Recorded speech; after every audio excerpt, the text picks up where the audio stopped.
Imagina una mañana tranquila en Hiroshima, en 1945, cuando una bomba cae del cielo convirtiendo la ciudad en un infierno de fuego, con una potencia equivalente a 15.000 toneladas de TNT. Cientos de miles de personas mueren al instante y la Segunda Guerra Mundial termina en un horror sin precedentes.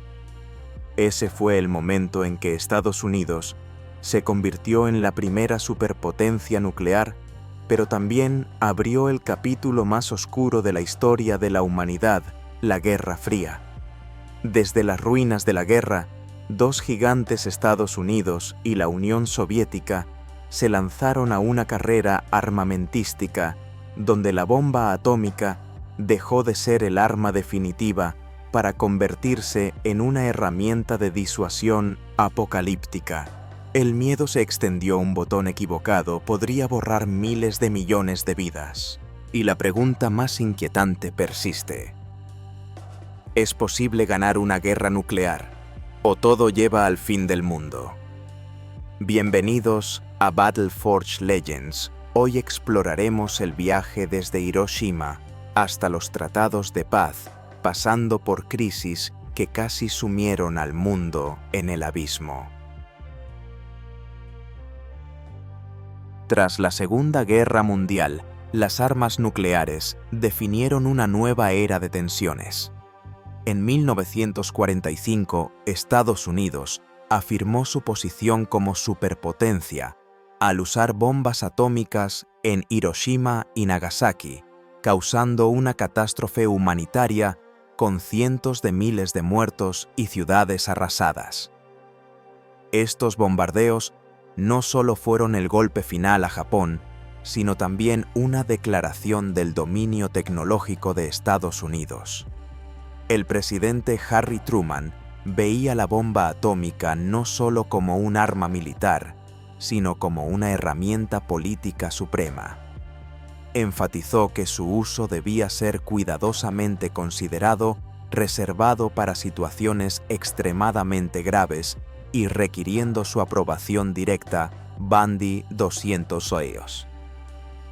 Esto reflejaba el pensamiento estratégico inicial. La bomba atómica era un símbolo de poder, pero también una pesada responsabilidad. En términos de política, Estados Unidos no tenía inicialmente una estrategia nuclear clara. Sin embargo, rápidamente se enfocó en acumular bombas y desarrollar medios de entrega como el bombardero B-29 Superfortress para mantener su ventaja. Truman, aunque cauteloso, estaba dispuesto a usar la bomba si la seguridad nacional lo exigía, viéndola como una carta estratégica final contra cualquier amenaza potencial. En 1949, el panorama cambió cuando la Unión Soviética probó con éxito su primera bomba atómica, la RDS-1, rompiendo el monopolio estadounidense. Este evento marcó un punto de inflexión con las dos superpotencias enfrentándose directamente en una carrera nuclear. Joseph Stalin, líder soviético, minimizó públicamente la importancia de la bomba, argumentando que la voluntad del pueblo y la fuerza del Ejército Rojo eran los factores decisivos. Catudal 40. Sin embargo, la Unión Soviética integró activamente las bombas atómicas en su arsenal, aunque su estrategia central no cambió mucho desde la Segunda Guerra Mundial. Seguían confiando en ataques masivos con grandes fuerzas terrestres con las bombas atómicas en un rol de apoyo más que central. La aparición de armas nucleares en ambos bandos sentó las bases para un enfrentamiento de décadas, donde cada movimiento podía tener consecuencias impredecibles.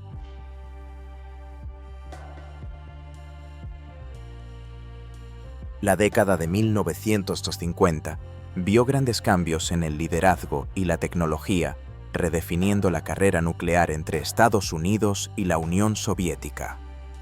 En 1953, Estados Unidos recibió al presidente Dwight Eisenhower, quien trajo una nueva visión estratégica reemplazando a Harry Truman. Ese mismo año, la Unión Soviética enfrentó una convulsión tras la muerte de Joseph Stalin, desencadenando una lucha de poder interna. Nikita Khrushchev emergió gradualmente con una visión distinta sobre el uso del poder militar en el contexto de la competencia global.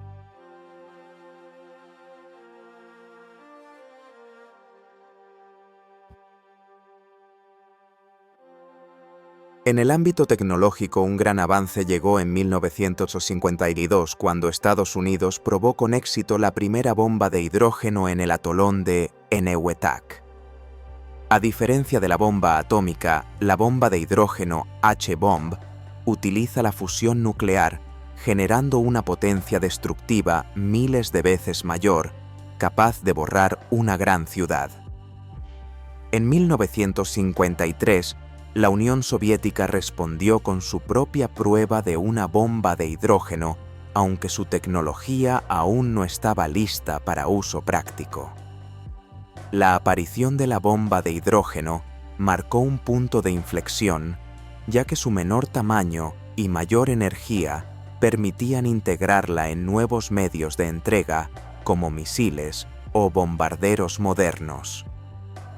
El primer ministro británico, Winston Churchill, describió esto como una revolución en la guerra, destacando su capacidad para transformar completamente la estrategia militar Bundy 198.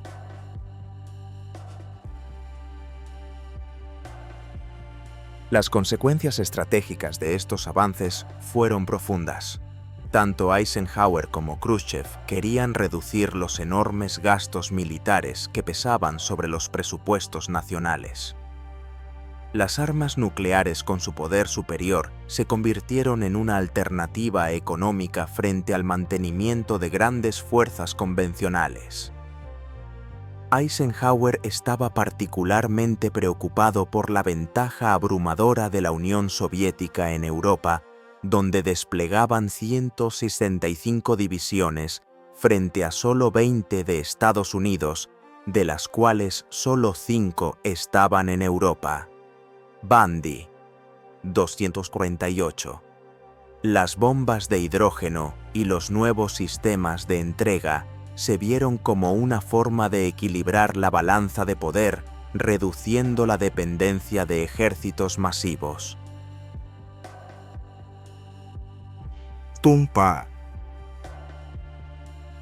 Además, la aparición de la bomba de hidrógeno intensificó el miedo a una guerra total. Ambas superpotencias reconocieron que con este nuevo poder, cualquier conflicto podía escalar a una catástrofe global. Esto fomentó un pensamiento estratégico centrado en la disuasión más que en el uso real, sentando las bases para doctrinas nucleares más complejas en la década siguiente. La década de 1950, por tanto, no solo fue un período de innovación tecnológica, sino también un punto de inflexión en el pensamiento estratégico, cuando tanto Estados Unidos como la Unión Soviética comenzaron a comprender mejor las consecuencias de una guerra nuclear.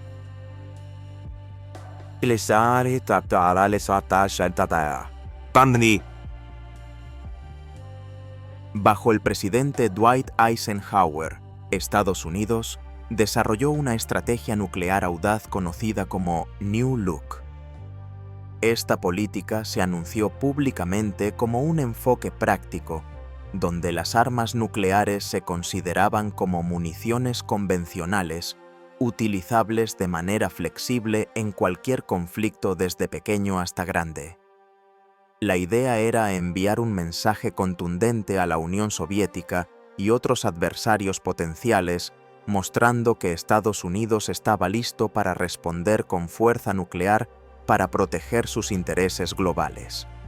Sin embargo, detrás de esta postura dura, había una estrategia más sofisticada, centrarse en la disuasión a través de la capacidad de represalia masiva, conocida como Massive Retaliation.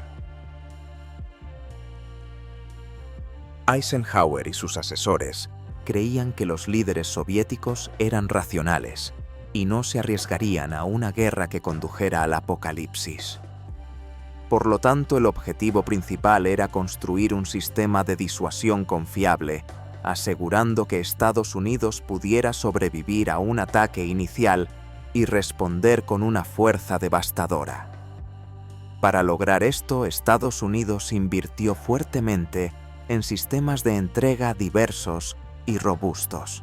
Por ejemplo, desarrollaron submarinos nucleares con misiles Polaris capaces de esconderse bajo el océano y lanzar misiles desde cualquier lugar. Además, se construyeron silos subterráneos profundos y bombarderos estratégicos como el B-52, equipados para garantizar la destrucción asegurada.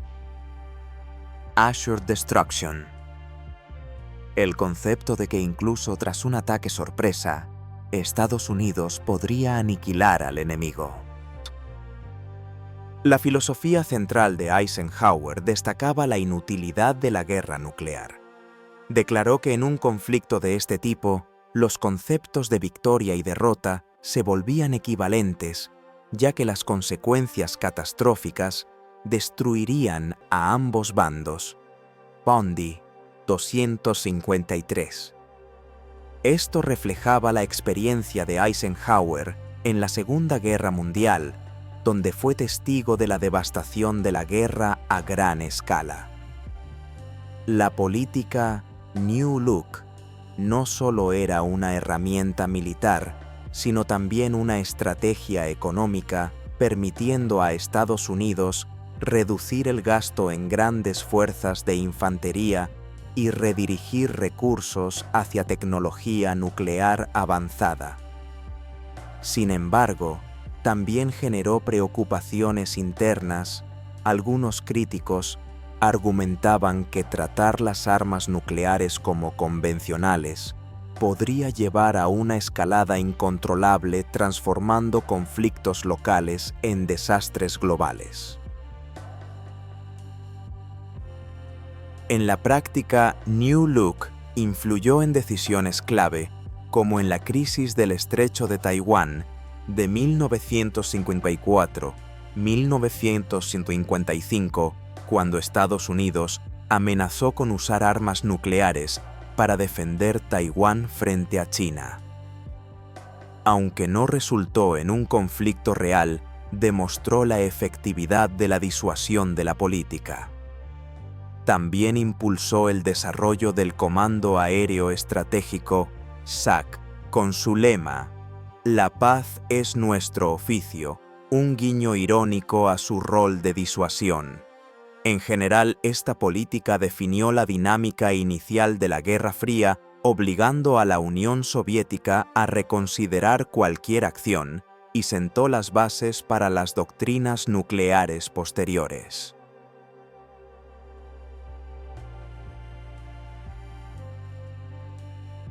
La estrategia nuclear de la Unión Soviética durante la Guerra Fría se basó en la filosofía marxista-leninista, que veía la guerra como parte inevitable de la lucha de clases global, donde la victoria del socialismo era inevitable. No existía un concepto directo de disuasión en el lenguaje estratégico ruso. En cambio, se enfocaron en una doctrina de ataque preventivo que solo se activaría con evidencia clara de un ataque inminente de Estados Unidos. El objetivo era neutralizar rápidamente las fuerzas enemigas, desorganizar su retaguardia y debilitar la voluntad de resistencia. Para lograr esto, la Unión Soviética construyó un sistema de defensa civil robusto, con refugios y planes de evacuación, para minimizar el daño de una represalia estadounidense. En 1960, la Unión Soviética estableció las fuerzas de misiles estratégicos, un hito para mantener una preparación constante para un ataque decisivo. Inicialmente dependían de bombarderos estratégicos como el Tu-20 Bear y el M4 Bison, pero tras el éxito del Sputnik en 1957, el enfoque cambió hacia los misiles balísticos intercontinentales ICBM. Estos misiles, como el R-7 Semyorka, permitieron a la Unión Soviética amenazar directamente el territorio estadounidense desde lejos, aumentando la presión en la carrera armamentística.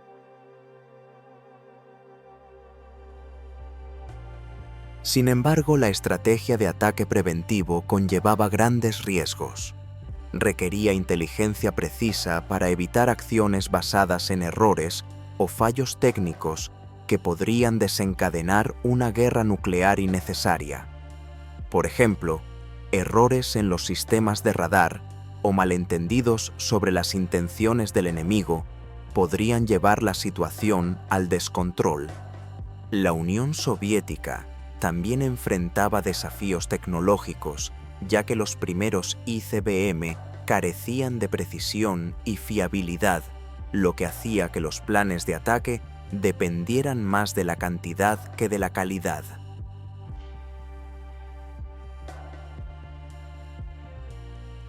Aún así, esta estrategia reflejaba el pensamiento ofensivo tradicional del Ejército Rojo, priorizando la velocidad y el poder abrumador. No solo tenía fines militares, sino también políticos, consolidando la posición de la Unión Soviética como una superpotencia equiparable a Estados Unidos, mientras enviaba el mensaje de que cualquier acción hostil tendría un alto costo.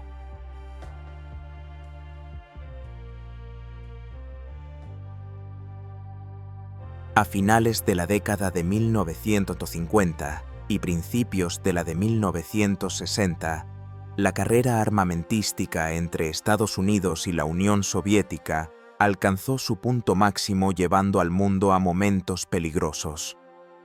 Para 1960, Estados Unidos poseía alrededor de 18.000 ojivas nucleares, superando ampliamente las UN-600 de la Unión Soviética. La preocupación por una supuesta brecha de misiles, un temor exagerado de que la Unión Soviética estuviera liderando en tecnología de misiles, impulsó a ambos bandos a aumentar su arsenal, a pesar de los enormes costos.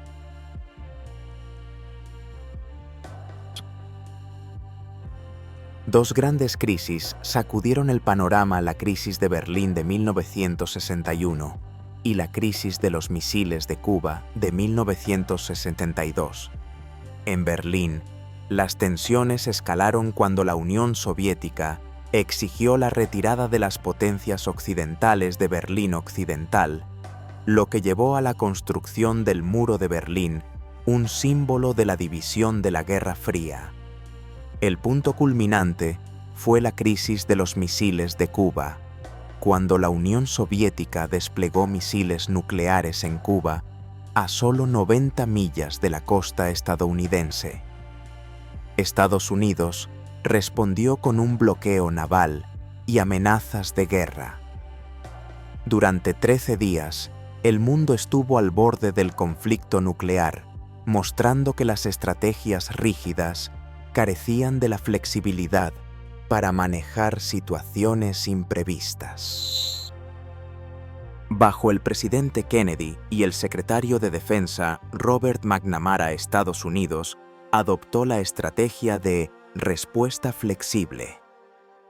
En lugar de depender únicamente de la represalia nuclear, desarrollaron opciones diversas militares convencionales, políticas y económicas, combinadas con ataques nucleares limitados.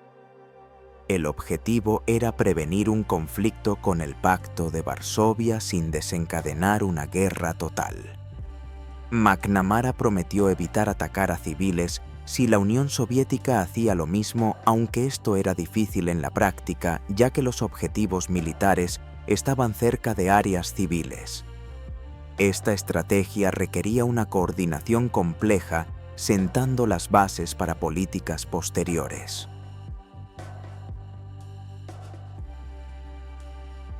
Bajo Leonid Brezhnev, la Unión Soviética reorientó su estrategia nuclear, reduciendo el énfasis en la posibilidad de ganar una guerra nuclear y enfocándose en fortalecer las fuerzas convencionales.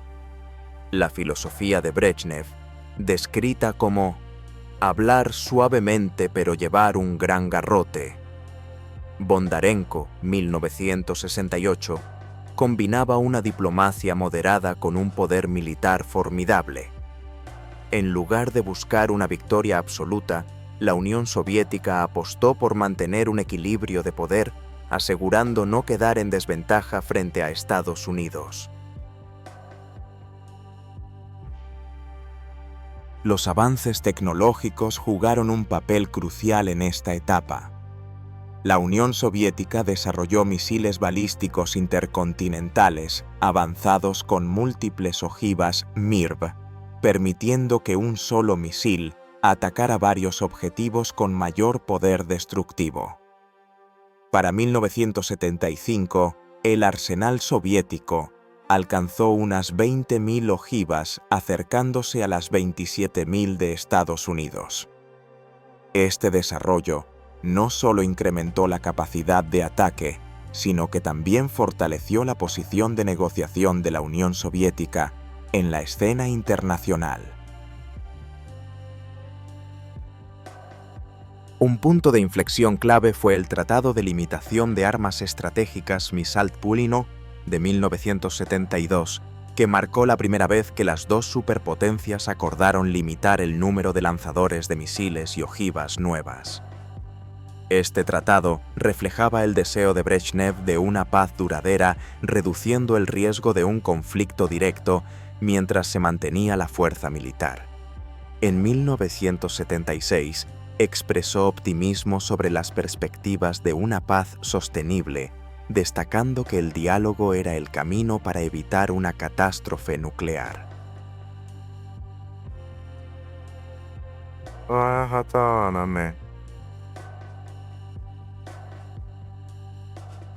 La estrategia de Brezhnev también se centró en mejorar la capacidad de supervivencia de las fuerzas nucleares mediante la construcción de silos fortificados y el aumento de la movilidad de los misiles.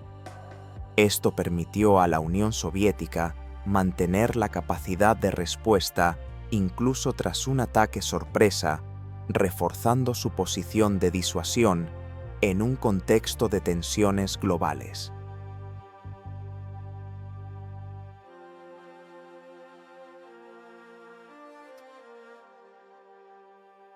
En el contexto de la Guerra Fría, las naciones europeas sin armas nucleares estaban profundamente preocupadas por su posición vulnerable. Tratados como SALT-INO se enfocaban en armas estratégicas intercontinentales, ignorando las amenazas a nivel regional, lo que hacía que Europa se sintiera amenazada por las enormes fuerzas convencionales de la Unión Soviética. La confianza en el compromiso de protección de Estados Unidos disminuyó especialmente debido a las dificultades para monitorear los tratados. La situación se tensó aún más cuando Estados Unidos se retiró de las negociaciones tras las acciones soviéticas en Afganistán, 1979, y su influencia en Cuba. Para contrarrestar esto, la OTAN desarrolló armas nucleares tácticas ojivas más pequeñas diseñadas para el campo de batalla, como artillería nuclear, misiles de alcance intermedio y minas nucleares. Estas armas buscaban neutralizar la ventaja numérica de la Unión Soviética, especialmente en puntos críticos como el Fulda Gap, un área estratégica en Alemania Occidental vulnerable a una invasión. La OTAN entrenó a sus soldados en condiciones de guerra nuclear química biológica usando equipos de protección contra la radiación para prepararse para un escenario de guerra.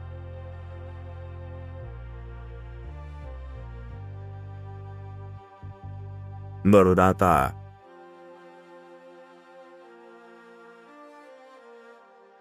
Por su parte, la Unión Soviética desarrolló el plan 7 días hasta el Rin, una estrategia de ataque nuclear contra países más pequeños de la OTAN, como los Países Bajos y Bélgica, para desorganizar su retaguardia y lograr una rápida ocupación.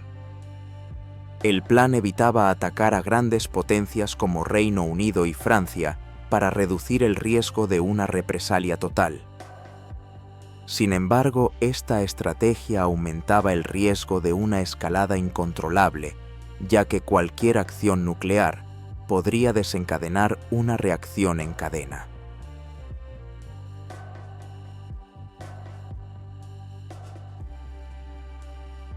Ambos bandos se prepararon para un campo de batalla nuclear caótico con la OTAN, desarrollando tecnología resistente a la radiación y la Unión Soviética diseñando escenarios de combate en entornos contaminados. Estos esfuerzos resaltaron la inseguridad de Europa, atrapada entre las líneas de las dos superpotencias.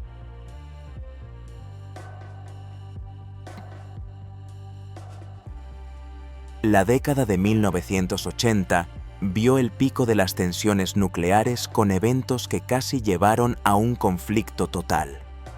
En 1983, la Unión Soviética derribó un avión de pasajeros surcoreano, KL-007, aumentando la desconfianza y la hostilidad. Ese mismo año, el sistema de alerta temprana soviético detectó erróneamente un ataque de misiles estadounidenses. Afortunadamente, el oficial Stanislav Petrov reconoció que era un fallo técnico, evitando una escalada. También en 1983, el ejercicio Able Archer de la OTAN, que simulaba una guerra nuclear, fue confundido por la Unión Soviética como una posible cobertura para un ataque real, llevando a ambos bandos al borde del enfrentamiento.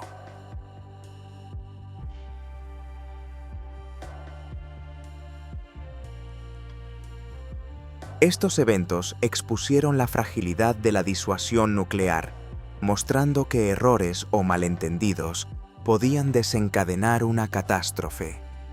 Los enormes costos de mantener fuerzas nucleares y convencionales obligaron a ambos bandos a reevaluar sus estrategias. Esta inestabilidad dejó claro que el sistema de disuasión diseñado para mantener la paz era vulnerable a fallos humanos o tecnológicos. Estos casi conflictos impulsaron esfuerzos diplomáticos posteriores, abriendo el camino para la distensión a finales de la década. Mikhail Gorbachov, quien asumió el poder en 1985, trajo una ola de reformas a la Unión Soviética con sus políticas de perestroika reestructuración y glasnost apertura. Estas reformas no solo transformaron la economía y la sociedad, sino que también redefinieron el pensamiento estratégico nuclear.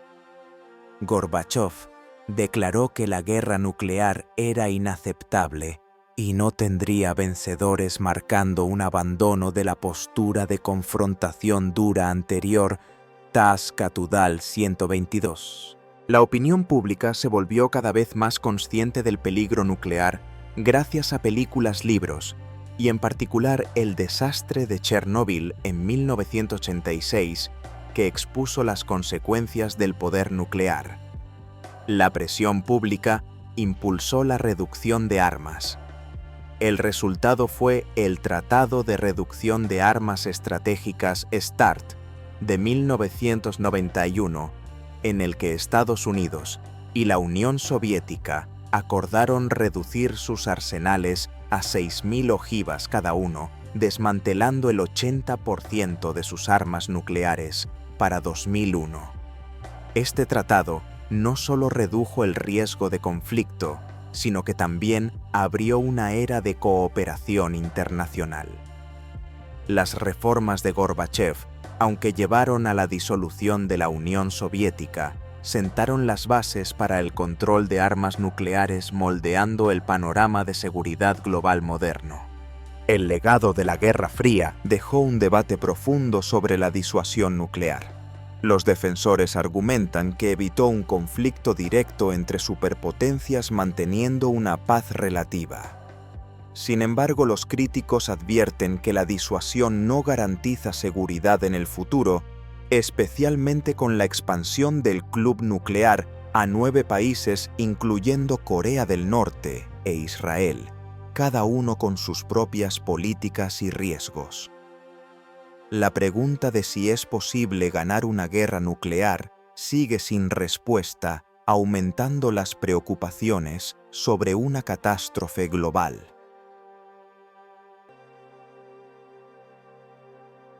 En términos éticos y geopolíticos, el presidente Kennedy advirtió en 1962 que las armas nucleares amenazan la supervivencia de la humanidad. Carnegie Endowment. La globalización y problemas como el cambio climático intensifican la aversión al concepto de destrucción mutua. Durante la Guerra Fría también se promovió el uso civil de la energía nuclear, como en las ciudades Atomgrad soviéticas, por ejemplo Pripyat, pero el desastre de Chernóbil en 1986 reveló riesgos graves. Estas lecciones destacan la necesidad de un control estricto de la tecnología nuclear, tanto militar como civil, para evitar consecuencias imprevistas en el contexto de las tensiones internacionales actuales. Las estrategias nucleares durante la Guerra Fría recorrieron un camino turbulento desde la disuasión rígida y la doctrina de ataque preventivo hasta la respuesta flexible y los esfuerzos de reducción de armas. Estas estrategias no solo definieron el enfrentamiento entre Estados Unidos y la Unión Soviética, sino que también dejaron desafíos sin resolver: la falta de flexibilidad en los planes nucleares, el riesgo de escalada por errores menores y la amenaza de la proliferación nuclear a nuevos países. Estos problemas continúan amenazando la estabilidad global, exigiendo vigilancia y cooperación internacional para prevenir una catástrofe. El viaje desde el borde de la guerra hasta los tratados de reducción de armas es una lección sobre el poder del diálogo. Para profundizar en la historia nuclear de la Unión Soviética, mira el documental Red Atoms en Nebula.